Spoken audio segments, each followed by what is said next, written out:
दोस्तों इस वीडियो में बात करने वाले हैं यूनाइटेड स्पिरिट की। दोस्तों यूनाइटेड स्पिरिट का चार्ट आप यहाँ पे देख रहे हैं और यूनाइटेड स्पिरिट का जो शेयर है इस टाइम ट्रेंडिंग में है, ट्रेंडिंग शेयर से लोग इस शेयर की बात कर रहे हैं। तो सारा कुछ हम लोग इस शेयर का डिस्कस करेंगे इस वीडियो के अंदर कि शेयर की क्या वैल्यू है, शेयर की क्या ग्रोथ है, शेयर में किस तरह की इन्वेस्टमेंट आ रही है और शेयर से ये कंपनियाँ कमा कितना रही हैं। तो यहाँ पे ये यूनाइटेड स्पिरिट का अगर हम लोग फंडामेंटल देखें तो अगर इसके फंडामेंटल पे हम लोग जाके देखते हैं तो यूनाइटेड स्पिरिट अभी हाल में ट्रेंडिंग कंपनी है, इसलिए हम लोग डिस्कशन कर रहे हैं इस चैनल पे। यहाँ पे यूनाइटेड स्पिरिट का जो शेयर चल रहा है यहाँ पे आपको दिखेगा ये 1610 रुपये के आसपास का शेयर है। एक ईयर की जो इसकी ग्रोथ है वो 23.99%, मतलब कि 23-24% के आसपास की ये ग्रोथ है। लार्ज कैप कंपनी है ये, जो इसका मार्केट कैप है 1,17,089 करोड़ के आसपास का है। तो एक लार्ज कैप कंपनी में आ रही है, यूनाइटेड स्पिरिट है। कंपनी का नाम याद रखिएगा, शेयर का नाम याद रखिएगा।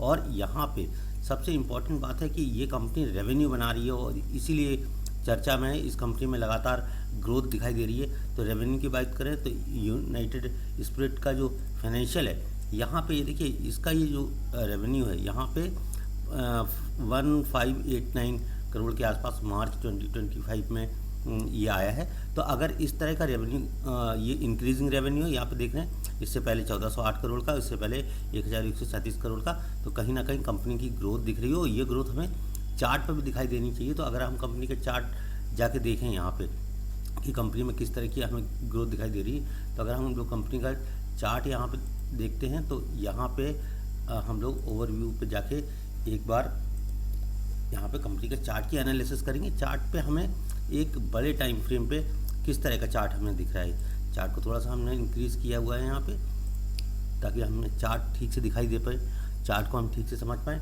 तो ये अगर हम लोग इसका मंथली चार्ट देखें तो यूनाइटेड स्पिरिट में मंथली बेसिस पे क्या चल रहा है, देखिए कंसोलिडेशन फॉर्म में है। मीन एक रेंज बनी हुई है चार्ट पे और अच्छे लेवल पे एक ब्रेकआउट आया था। ये ब्रेकआउट का जो लेवल है 1000 रुपये के आसपास था।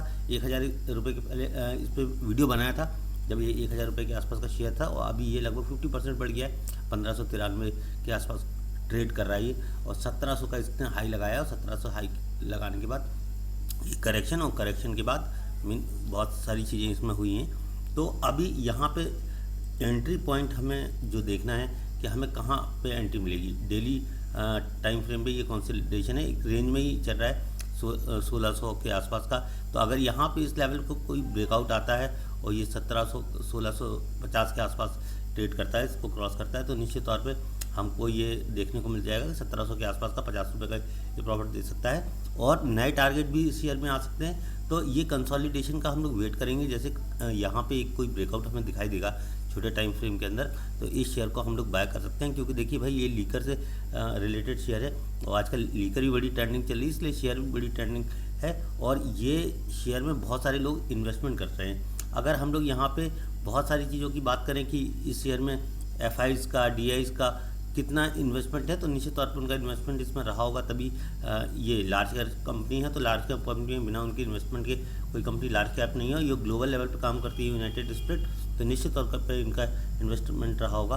तो यहाँ पे आप एक लेवल एक मार्क करके देख लें, उस लेवल के आगे अगर कुछ इस तरह का ब्रेकआउट आपको दिखाई देता है तो निश्चित तौर पर आप उसको ब्रेकआउट के लेवल पर आप उसको बाय करने की सोच सकते हैं। इसके लिए आप अपने फाइनेंशियल एडवाइजर से कॉन्टेक्ट कर लेंगे, भाई किस लेवल पे इसको बाय करना हो, किस लेवल पे इसको तक हमें रखना है, कितने समय की इन्वेस्टमेंट है, कितने साल तक हम इस शेयर को रखना चाहते हैं। निश्चित तौर पे आने वाले समय में ये शेयर आपको अच्छे रिटर्न देके जाता है। अगर चैनल पे पहली बार आए हैं तो चैनल को कर लीजिएगा सब्सक्राइब। वीडियो पसंद आता है तो लाइक, कमेंट और शेयर ज़रूर करिएगा, क्योंकि सारे ट्रेंडिंग शेयर्स इस चैनल पर मैं आपके साथ डिस्कस करता रहता हूँ। बहुत बहुत धन्यवाद।